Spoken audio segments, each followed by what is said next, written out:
आज मित्रों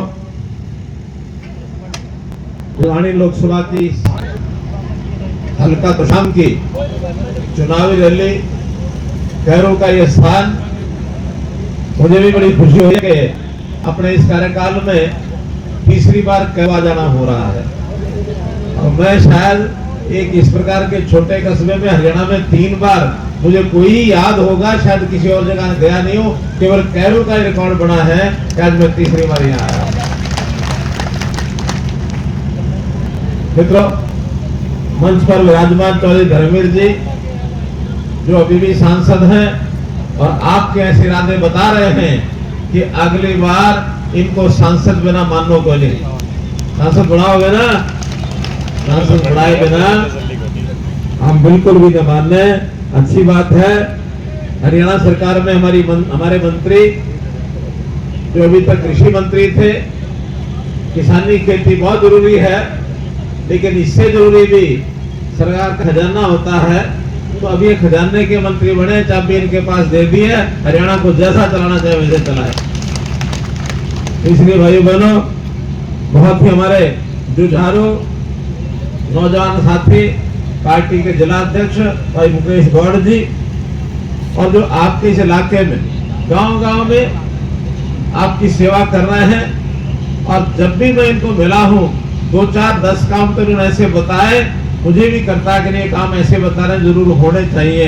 इसलिए हमेशा इनकी बात को मान करके कितने ही काम इस इलाके के लोग कराए हैं। ऐसे हमारे शशिधर कुमार जी जो आपके आके प्रत्याशी रहे, पूर्व में पार्टी के जिला अध्यक्ष भाई शंकर दुप्पड़ जी, अभी चेयरमैन जिला परिषद बहन अनीता मलिक जी, ठाकुर विक्रम सिंह जी, रविंद्र जी बापोड़ा, मीना बहन परमार, शिव कुमार जी पाराशर, हर्षवर्धन जी हमारे जो भी मंच चालन कर रहे थे, हमारे हर्षवर्धन मान, अनिल शर्मा, और चारों मंडल अध्यक्ष, मंच पर बैठे, सामने बैठे सभी हमारे बुजुर्गों, नौजवान साथियों, माताओं बहनों, पत्रकार छायाकार मित्रों, चुनाव की रैली में ये तो आपको पता ही है, जो रिवाज बाकी रैलियों में होता वो रिवाज यहाँ नहीं होता। बाकी रैलियां करते हैं तो कुछ ना कुछ घोषणाएं करके जाते हैं, कोई शिलान्यास करते हैं, कोई उद्घाटन करते हैं, कोई ना कोई चीज अपने हाथ से अपने मुंह से सरकार की ओर से जो दिया जाता है वो छोड़ के जाते हैं। लेकिन जब चुनावी रैली होती है तो उस समय दे के जाने की बात नहीं, उस दिन जो वक्ता आता है आपसे कुछ लेने आता है। मैं भी कुछ लेने आया हूं, बताओ क्या लेने आया हूं, बताओ जोर से क्या लेने आया हूं? वोट लेने के आया हूं। तो भाई बहनों, आज का सिलसिला थोड़ा उस टाइप का है। मेरे से पहले कई वक्ताओं ने अपनी बात रखी है, कोशिश करूंगा मैं दोहराऊंगा नहीं, लेकिन आपके सामने ऐसी बातें जरूर रखूंगा शायद आपके लिए नई होंगी। बात करते समय मुझे ध्यान में आ रहा कि कुछ बंधु हमारे इधर धूप में खड़े हैं। अच्छा थोड़ा छाया में हो जाओ, तो वैसे तो इस इलाके को धूप सड़ने की आदत है, ठीक है ना, क्योंकि इलाका ही ऐसा, फिर भी जरा छाया में आ जाओ अच्छा लगेगा, धूप में ठीक है। चलो फिर तो इस टेंट की जरूरत भी क्या थी, सारे आपके सारे लग जाते हैं। बहुत धन्यवाद आपका कि हिम्मत आदमी है। तो मैं ये कह रहा था कि आपके सामने बाकी वक्ता भी बोल गए हैं, हमारे मंच संचालक भी बीच में जो परिचय करा रहे थे, कभी तो कहते थे मनोहर लाल, नहीं मुख्यमंत्री कहते थे, कभी कहते थे पूर्व मुख्यमंत्री। भाइयों बहनों, मैं आपको एक ही विश्वास दिलाता हूं, अब मुझे मुख्यमंत्री तो हुई नहीं, पूर्व मुख्यमंत्री कहने की भी जरूरत नहीं है। आप तो अपना भाई मनोहर लाल ये समझो कि लगातार आपके बीच में आता रहे। ठीक कहा हमारे चौधरी धर्मवीर जी ने, इधर पार्लियामेंट में जाना है तो इस विधानसभा से लोकसभा से तो चौधरी धर्मवीर जी को आप चुन के भेजेंगे, और मुझे विश्वास है क्योंकि मुझे भी पार्टी की ओर से करनाल लोकसभा से चुनाव लड़ने की बात कही गई है। जरूर हम दोनों कंधे से कंधा मिला करके जब पार्लियामेंट में खड़े होंगे तो इस इलाके की बात करेंगे, पूरे हरियाणा प्रदेश की बात करेंगे। जितने काम छूटे, चाहे इन्होंने इंफ्रास्ट्रक्चर की बात कही है उसको पूरा करेंगे, पानी की बात कही है, पानी की बात हम करने भी लग गए हैं। अभी आपको पता होगा हमने एक योजना बनाई है, हथनी कुंड से लेकर के और एक पाइपलाइन कम से कम 500 क्यूसेक पानी उसमें होगा, और यहाँ इस दक्षिण हरियाणा के किसी जगह पर, वो फिर लोहारू के पास होगा या कैरू के पास होगा या दादरी के पास होगा, एक बड़ा रिजर्वायर बनाया जाएगा कि बरसात के दिनों में अगर उसमें पानी हमने भर लिया तो बरसात के बाद 8-9 महीने जब पानी जरूरत होती है उस रिजर्वायर में से निकाल के पूरे इस इलाके में पानी की कोई कमी नहीं रहेगी। ये प्लानिंग बन चुकी है। अगर पानी ऐसी चीज है जिसके बिना जीवन संभव नहीं है, खेती संभव नहीं है, हमारे पशु भी नहीं पल सकते, तो इसलिए पानी की जो जरूरत होती है ये जीवन के लिए बहुत जरूरी होता है। जल ही जीवन है। तो इस इलाके से मैं इस इलाके की पानी की जो समस्या उसको समझता हूँ। ये हरियाणा सरकार अभी की आपकी सरकार है, पिछले 8 साल में, कि जो चौधरी बंसीलाल जी ने नाले खाले बनाए थे, लेकिन पानी बहुत थोड़े दिन चला उनमें। जब हमें पता लगा कि 300 टेल ऐसी हैं जब पानी नहीं पहुंचा, उस 300 टेल में से 3 साल पहले हमने 293 टेल के ऊपर पानी पहुंचाया। जेपी दलाल उसके गवाह हैं, जो मुझे लेके गए थे। कौन सा गांव ऊंट पर सवारी करी थी हमने? पाजू गांव तक पानी हमने पहुंचाया। इस सारे इलाके में भी अगर सबसे ज्यादा डिमांड आती है तो पानी की आती है, नाले खाले, पाइपलाइन, और शायद बजट भी हमने जो भिवानी जिले का, चरखी दादरी जिले का बजट दिया है, शायद और किसी जिले में इरिगेशन का, सिंचाई का इतना बजट नहीं लगा है। चाहे हमारी पाइपलाइन जो लिफ्ट इरिगेशन है उसको उठा करके भी पावर हाउस बड़े बड़े लगा करके दक्षिण हरियाणा में पानी पहुंचाया है। मित्रों, ये दोनों चीजें जो बताई गई हैं बहुत महत्वपूर्ण है, इसका मैं आपको विश्वास दिलाता हूं। पिछले 10 साल में मोदी जी की सरकार ने या आपकी हरियाणा सरकार ने बहुत काम किए हैं। गिनाऊंगा तो शाम हो जाएगी, लेकिन यहां मैं इस बात का उल्लेख करना चाहता हूं कि इन कामों के कारण से कांग्रेस बौखला गई है। जनता को लाभ हुआ ही है, लेकिन कांग्रेस बौखला गई है कि पिछले 55-60 साल कांग्रेस का राज रहा, वो इतने काम नहीं कर सके जितने मोदी जी ने 10 साल में कर दिया, और इसके कारण से उनकी बौखलाहट बढ़ती जा रही है। एक बौखलाहट तो है कि यहाँ काम ज्यादा 10 साल में कर दिए, दूसरी बौखलाहट है कि हार का डर सता रहा। अब देश भर में सब जगह हार रहे हैं, और हार के कारण यही है कि उनके न तो नीति है उनकी, न उनके नेता हैं, और न उनकी नीयत है काम करने की। नेता भी जैसे हैं वैसे हैं।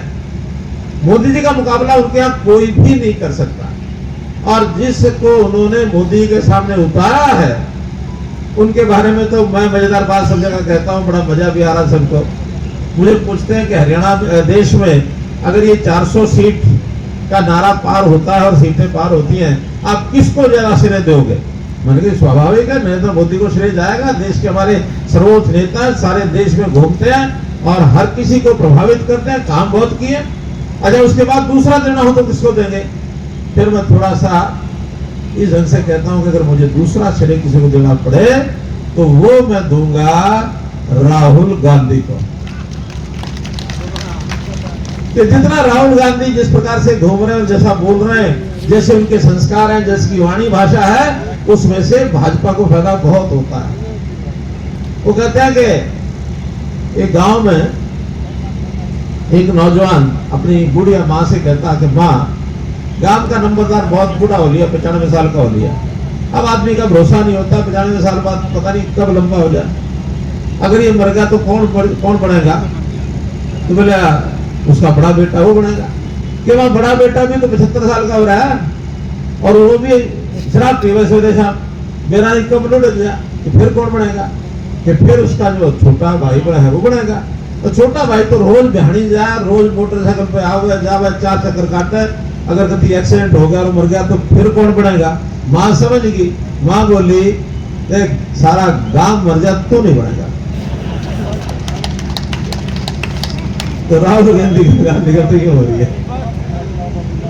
जितना जल्दी से राहुल गांधी को कांग्रेस अपने रास्ते से हटा ले, शायद मुकाबले में कुछ खड़ा भी हो जाएगा, वरना तो राहुल गांधी कहता मैं गांधी जी का अनुयायी हूं, मैं महात्मा गांधी की रास्ते पर बताया हुआ चलता हूं। हम कहते हैं राहुल गांधी के कामों का तो पासंग भी कोई नहीं, पासंग में नहीं है वो। हाँ, एक बात में राहुल गांधी के रास्ते पर, अपना महात्मा गांधी के रास्ते पर चल रहा है राहुल गांधी। वो क्या है, महात्मा गांधी ने 1947 में जब देश आजाद हुआ तो उन्होंने सलाह दी थी कि भाई देखो, कांग्रेस का काम था देश को आजादी दिलाना, देश में आजादी आ गई, अब कांग्रेस को लपेट दो, कांग्रेस को भंग कर दो और नई पार्टियां बनेगी, उनका मुकाबला होगा, जो अच्छी विचारधारा, अच्छे काम करेगा वो राज करेगा। लेकिन नेहरू जैसे नेता वो कर लगे ना, हमने तो आजादी ली है, हम तो बिना जनता से पूछे, बिना चुनाव लड़े राज करेंगे।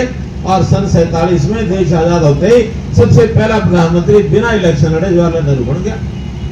महात्मा गांधी की बात नहीं मानी। आज मुझे लगता है कि महात्मा गांधी ने जो बात उस टाइम कही थी कि कांग्रेस को खत्म कर दो, कोई कर नहीं सका। अब तो ये जोड़ी कौन सी, नरेंद्र मोदी जी की और राहुल गांधी की। नरेंद्र मोदी ने कहा कि कांग्रेस मुक्त हरियाणा देश, कांग्रेस मुक्त भारत बना दो, कांग्रेस को खत्म कर दो, और उसको स्वीकार किया राहुल गांधी ने। ठीक है जी, आपकी बात मैं मनवाऊंगा, मैं कांग्रेस को खत्म करूंगा। राहुल गांधी ने शुरू कर दिया।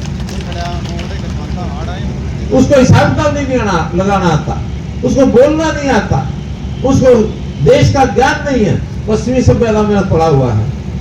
हिसाब किताब बताता हूं, उन्होंने ये कहा पिछले दिनों में, एक घोषणा पत्र जारी किया कि हमारी सरकार अगर आएगी, पहली बात तो अगर लगा के वो भी कह रहे हैं, हमें पता है कि ना 9 मन तेल होगा ना राधा नाच है, ये कहावत है। ये आएगी नहीं तो फिर बोलते रहो कुछ भी, कि बोला जब आएगी तो हम हर गरीब महिला को और हर गरीब नौजवान को 1 लाख रुपया साल का देंगे। अब हिसाब लगा हुआ है तो उसमें पता लगेगा कि अगर 1 लाख रुपया अगर एक नौजवान और एक महिला को देना शुरू करेंगे तो हमारे देश का टोटल बजट, हमारे मंच के नेता जानते होंगे, 40,55,000 करोड़ है। 40 लाख करोड़, चलो 48 हो गया होगा। और ये सारा हिसाब लगा देंगे कि हर एक गरीब आदमी को, गरीब महिला को 1 लाख रुपया साल का वो देने लग गए, उनके बैंक के खातों में जमा कराने पड़ गए, तो ये जो 48 लाख करोड़ रुपया है ये सारा खत्म हो जाएगा, फिर भी वो वादा पूरा नहीं होगा। ये इनका हिसाब था। हमारे से किसी को बहस करनी हो तो हमारे से कर दो। अगर भाई अगर लोगों को देना भी है तो मोदी जी ने योजना बनाई है कि हमारी जो गांव की महिलाएं हैं, सेल्फ हेल्प ग्रुप चलाती हैं, जिनको स्वयं सहायता समूह वो कहते हैं, हर महिला एक ग्रुप में 10, 12, 15 महिलाएं होती हैं। उनको लखपति दीदी कि हर एक बहन को 1 लाख रुपए की आमदन कैसे हो, वो छोटी छोटी चीज बनाते हैं, खाने की, पीने की, खिलौने की, या कोई और पापड़ है, बढ़िया है, ऐसे सामान बनाती हैं। बनाने के बाद उनका बाजार हम बनवाएंगे, वहां जाके बेच सकें। उनको बनाने के लिए पूंजी चाहिए तो लोन देंगे, लोन का ब्याज नहीं लेंगे। तो इस प्रकार की योजना बना के हम एक महिला को लखपति, साल में लाख कैसे कमा ले, इसके रास्ते पर चलाएंगे। हरियाणा में लगभग 6, 6.5 लाख महिलाएं ऐसी मेंबर है सेल्फ हेल्प ग्रुप की। और वैसे ही नौजवानों को हम हुनर सिखाएंगे और उसके बाद उनको लोन देंगे। चाहे छोटा काम भी करना हो, रेडी फड़ी भी लगानी हो तो भी 10,000, 20,000, 50,000, 1 लाख इतना लोन उनको भी देंगे। तो छोटे काम आते जितना चाहिए ले लो।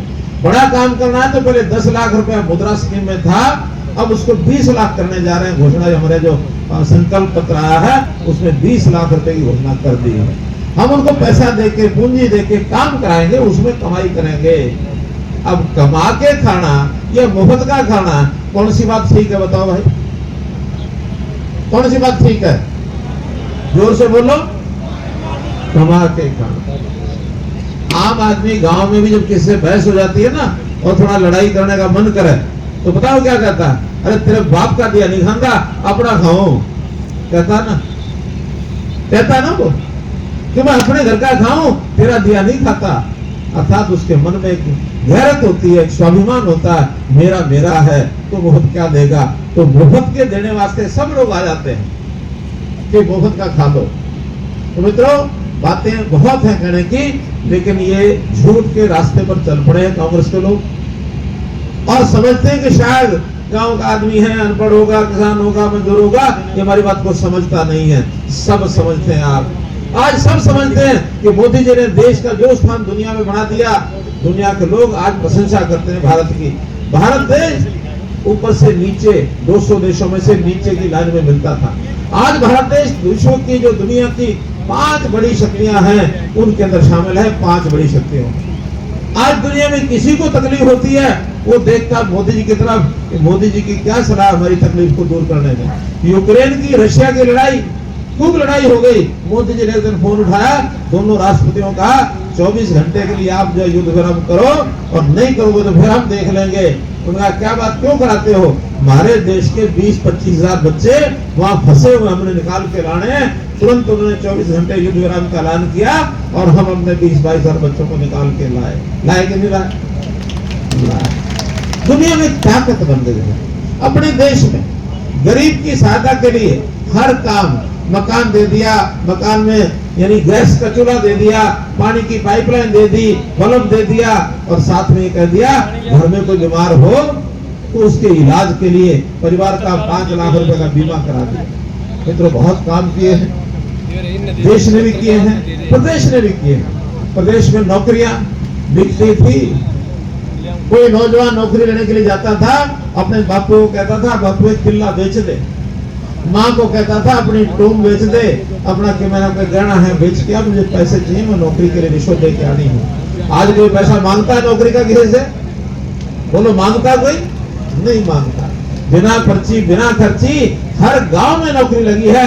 कोई गांव इस इलाके का बचा नहीं होगा जहाँ 2, 4, 5, 10, 20, 25, 50 न लगे, सब जगह लगे। मित्रों, चाहे विकास के काम हो, चाहे पढ़ाई हो, चाहे दवाई हो, चाहे लोगों का स्वाभिमान हो, चाहे लोगों को सहूलत देने के लिए जितनी व्यवस्थाएं उनको करनी पड़ेगी सारे हमने की हैं। अब किसी के चक्कर आपको काटने नहीं पड़ेंगे। मैं तो इतना ही कहूंगा कि आने वाले समय में जो बचा उसको भी हम ठीक करेंगे। काम बहुत बचे हुए हैं, चाहे वो सेंटर के हैं और चाहे स्टेट के हैं, दोनों को और 5-5 साल आप मौका देंगे तो हम ये मान के चलते हैं कि हरियाणा में बचे हुए काम सेंटर की ओर से आए, हरियाणा सरकार की ओर से आए, हम ज्यादा आपके काम कराएंगे। और ये जो झूठ का पुलिंदा लेके चलते हैं, इस झूठ के चक्कर में ना आना। एक कहानी सुना के अपनी बात खत्म करता हूँ। एक बार एक गाँव में एक आदमी रुक्का मारने लग गया कि 100 रुपये में जिंदगी भर बैठ के मुफ्त खाओ, 100 रुपये में जिंदगी भर बैठ के खाओ। मुफ्त तो नहीं, 100 रुपये लेना था, तो 100 रुपये में जिंदगी भर खाओ। बाहर आदमी गया, देखा 100 रुपये में जिंदगी खाने वाला बैठ के खाओ, तो कैसे बैठ के खाएंगे देखो तो सही। तो बोला कैसे खाओगे भाई? कि देखो मैं चटाई बेच रहा हूँ, इस चटाई को खरीदो, इसको बैठो और खाओ। तो ऐसा झूठ ये हमारे राहुल गांधी बोलते हैं कि जिसके आगे पीछे सिर पर कोई नहीं है। तो आप लोग इनके कैंडिडेट से भी सावधान रहो। और भुवानी झा, तो बताऊं, ये राजनीति की वर्कशॉप है। राजनीति की वर्कशॉप में बहुत सिस्टम देखे, बहुत लोग देखे, बहुत नेता देखे, जितने बड़े बड़े घराने उनके नेता यहाँ सब आते रहे हैं। चौधरी बंसीलाल जी का तो सब नाम लेते ही हैं, और भी नेताओं के बेटे पत्ते यहाँ आके कुछ न कुछ करते हुए हैं। किसी के भी चक्कर में ना आना, किसी के फेर में नहीं आना।